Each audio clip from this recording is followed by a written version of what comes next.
Hello everyone, আসসালামু আলাইকুম। তোমরা সবাই কেমন আছো? আশা করি সবাই খুব ভালো আছো। দেখো সকাল সকাল উঠে পড়েছি ঘুম থেকে, আর ওনাকেও ঘুম থেকে উঠিয়ে দিয়েছি।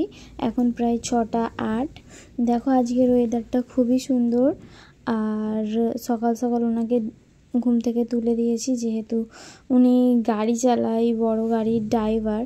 তো ওনার বাড়িতে থেকে কোনো দিন আমি এমন হয়েছে রান্না ভাত ফেলে রেখে ওনাকে কাজে বেরিয়ে যেতে হয়েছে। তো সেই জন্য ভাবলাম যে আজকে রবিবার, তো আজকে ওনার পছন্দের খাবার বানিয়ে ওনাকে খাওয়াবো। তো প্রিয় মানুষটার জন্য তার পছন্দের খাবার বানাতে কার না ভালো লাগে। তো আমি সেই জন্য ভাবলাম যে ওনার পছন্দের খাবার ওনাকে বানিয়ে দেব। তো সেই জন্য দেখো ওনাকে সকাল সকাল বাজারে পাঠিয়ে দিয়েছি। তো উনি এসে গিয়েছে, তো উনি চড়িয়ালে বাজারে গিয়েছিল, তো উনি এসেছে, তো বাজারে উনি এসে গিয়েছে। তো এবারে ওনার দেখা যাক উনি কি মাছ নেয়, কি পছন্দ করে। তো এখানে অনেক রকমের মাছ আছে, নানা রকমের মাছ, নানা ধরনের মাছ।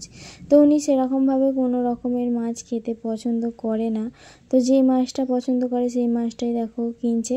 তো আজকের মেনু করার জন্য আজকে ওনার ওই চিংড়ি মাছটাই উনি পছন্দ করে। তো এইখান থেকে 1 কেজির মতন প্রায় চিংড়ি মাছ, 1 কেজির মতন না, 1 কেজি চিংড়ি মাছ নিয়ে নিয়েছে।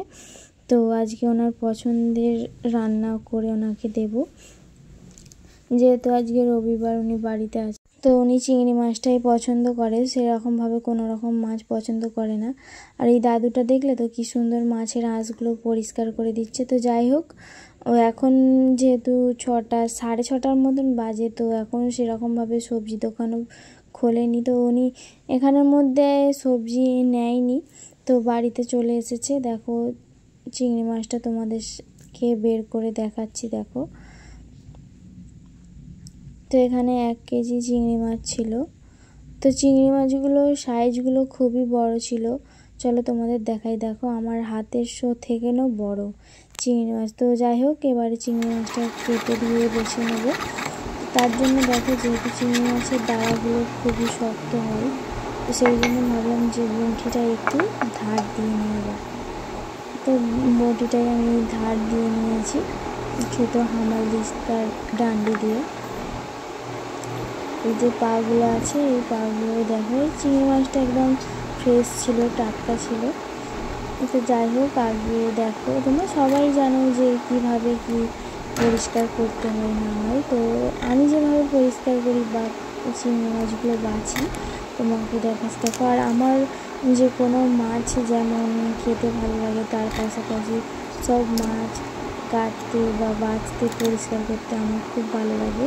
তো জানি না এটা কার ভালো লাগে, কিন্তু আমার ভালো লাগে যে কোনো মাছ পরিষ্কার করতে, ধুতে। তো যাই হোক, দেখো আগে আমি মাছের বড় যে দুটো পা ছিল সেটা কেটে নিই, তারপর ছোটো ছোটো পাগুলো কী আর বলবো, পাগুলো কেটে নিয়েছি। তো এবারে যে মাথার যে অংশটা ছিল এটা এবারে কাটছি। তো তোমরা সবাই জানো, বলার কিছু নেই। তো তবুও দেখাচ্ছি তোমাদের। দেখো, তো এরপরে মাথার যেখানে ময়লাটা থাকে সেটা আমি বের করার জন্য মাথাটাকে কেটে নিয়েছি। চলো এবারে ময়লাটা বের করা যায়। তো যেটা কেটে ফার্স্টে বাদ দিয়ে দিয়েছি, তো সেই অংশটা দিয়েই ওই যে ছুঁচ মতন ধারালো যে কাঁটাটা আছে, ওই কাঁটাটা দিয়ে আমি ময়লাটা বের করছি। দেখো দেখো কি পরিমাণের ভিতরে ময়লা।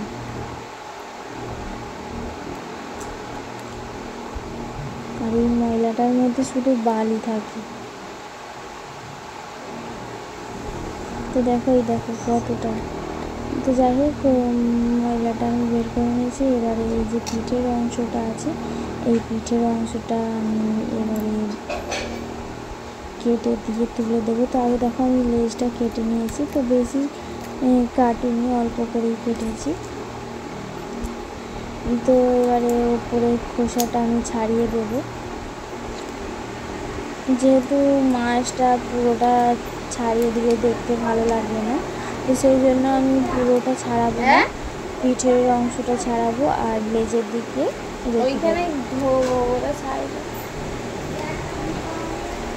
ওই মাছ ধরবো আর ব্যাগটা ধরবো। তো এখন প্রায় 7:30 8টার মতন বাজে। তো ভেবেছি আজকে তাড়াতাড়ি রান্নাটা করে নেব, তো সেই জন্য আগে আমি এগুলো মাছটা পরিষ্কার করে বেছে নিচ্ছি। দেখো আমার এইভাবে আমি মাছটা বেছে নিয়েছি। তো পিঠের এবারে যেই ময়লাটা থাকে সেই ময়লাটা এবার আমি বের করব।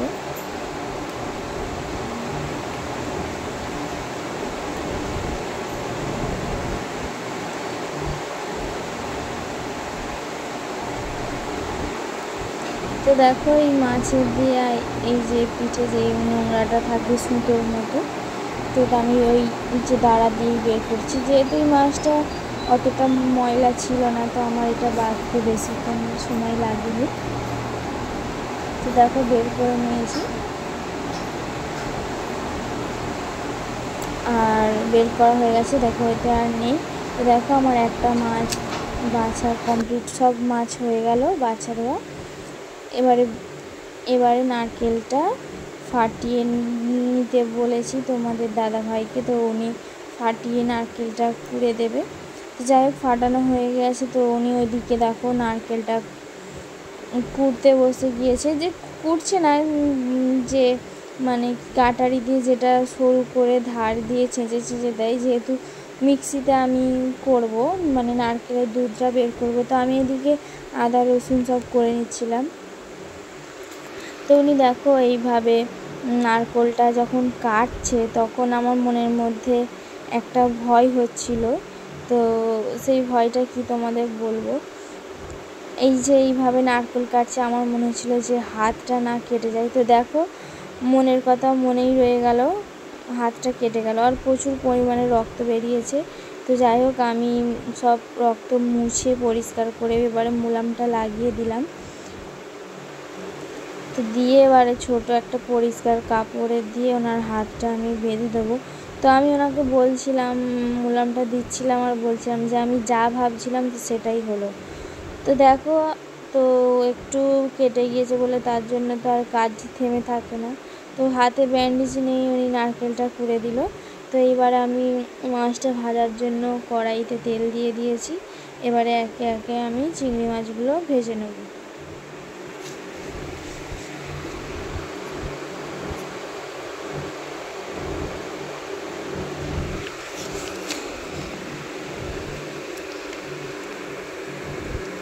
দেখো এখানে এইভাবে সব দিয়ে দিয়ে আমি উল্টে পাল্টে ভেজে নিচ্ছি। তো মাছেতে সেরকম কিছু দিইনি, শুধু নুন আর হলুদ দিয়েছি। তো এইবারে ফের ওই মাছ ভাজার তেলেই তেল দিয়ে এবারে দিয়ে দেব তেজপাতা, এলাচ, দারচিনি দিয়ে এটাকে হালকা করে ভেজে নেব।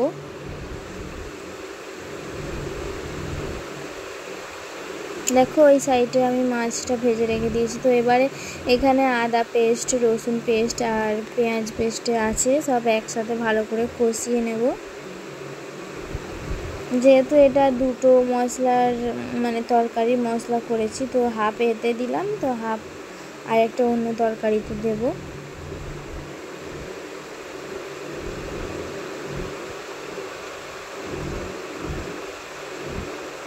তো দেখো এই মশলাগুলো আমি মালাইকারিতে দেবো, যেহেতু মালাইকারি খুব ঝালও হবে না আর একদম হালকা ঝালও হবে না, মিডিয়াম হবে। তো সেই জন্যই আমি ওই মশলাগুলো দিয়েছি। তো দেখো মশলাটা আমার কষানো প্রায় হয়ে গিয়েছে। এবারে আমি নারকেলের দুধটা অল্প পরিমাণে দিয়ে দিচ্ছি। তো এটা দিয়ে একটু কষিয়ে নিয়ে তারপরে আবার নারকেলের দুধটা দেব। দুধটা ফুটে গেলে তারপরে আমি চিংড়ি মাছটা ভেজে রাখা চিংড়ি মাছটা দিয়ে দেবো। দেখো আমার ভেজে রাখা চিংড়ি মাছটা দিয়ে দিয়েছি। তো এবার ফুটিয়ে এর ওপর থেকে ঘি গরম মশলা ছড়িয়ে নামিয়ে দিয়েছি। দেখো এই রকম দেখতে হয়েছে। তো তারপরে যে আর একটা রান্না করব, আজকে পোলাও রান্না হবে। তো আমার ফার্স্ট রান্নাই পোলাও, আমি এর আগে কোনো দিনেও বানাইনি। তো বিরিয়ানি বানিয়েছি, নারকেল দুধের ভাত বানিয়েছি, এই রান্নাটা আমার ফার্স্ট রান্না। জানি না কেমন হবে, মনের মধ্যে খুব ভয় হচ্ছিল যে আমি এই রান্নাটা আদৌ পুরো করতে পারবো কি না, যেহেতু কোনো দিন করিনি। তো রান্নাটা করছিলাম আর মনে মনে আল্লাহকে ডাকছিলাম যে যেন আমার রান্নাটা ভালো হয় বা আমি যেন ভালোভাবে করতে পারি। তো দেখো তারপরে যেহেতু কাজু কিশমিশটা ভেজে নিয়ে এবারে দারচিনি, এলাচ, লবঙ্গ দিয়ে ভেজে নিয়েছি। তারপরে এর ওপর থেকে বাসমতি চালটা দিয়ে দিচ্ছি। এটাকে প্রায় 10 থেকে 15 মিনিট ভালো করে ভেজে নেব। আঁচটা খুব জোরেও দেবো না আর একদম আস্তেও দেবো না, মিডিয়াম দেবো। তো দেখো আমার প্রায় 5 মিনিট মতন ভাজা হয়ে গিয়েছে। তো আমি একবার করে এইভাবে নেড়ে দিচ্ছি যেহেতু তলায় লেগে যেতে পারে। তো তারপরে দেখো আমি 15 মিনিট ভালো করে চালটা ভেজে নিয়ে তারপরে পানি দিয়ে কাজু কিশমিশ যেগুলো ভেজে রেখেছিলাম সেটা দিয়ে দিয়েছি। তো হালকা করে নুন দিয়ে দিলাম আর তারপরে এবারে চিনি দিচ্ছি। পোলাওয়ে তোমরা যে যেরকম মিষ্টি খেতে পারো মানে পছন্দ করো দেবে। তো দেখো আমার পোলাওয়ের রান্নাটা কমপ্লিট হয়ে গিয়েছে, ওপর থেকে ঘি ছড়িয়ে নামিয়ে নিয়েছি। তো দেখো ওনাকে খেতে দিয়ে দিয়েছি। আজকের মেনুটা হচ্ছে গিয়ে পোলাও, চিংড়ি মাছের মালাইকারি আর আলুর দম। যেহেতু আমার আলুর দমের রেসিপিটা তোমাদের সাথে শেয়ার করা হয়নি, হাতে সময় খুবই কম ছিল, তো অন্য একদিন শেয়ার করব। তো দেখো ছেলে মেয়েকে ওনাকে সবাইকে খেতে দিয়ে দিয়েছি। তো আজকের ভিডিওটা কেমন লাগলো অবশ্যই কমেন্টে জানাবে। যদি ভালো লেগে থাকে আজকের ভিডিওটা একটা লাইক করবে, শেয়ার করবে, চ্যানেলটা সাবস্ক্রাইব করবে। তো দেখো সবাইকে খেতে দিয়েছি। আজকের ভিডিওটা এই পর্যন্তই, দেখা হবে পরের ভিডিওয়। তোমাদের সবার জন্য আমার তরফে অনেক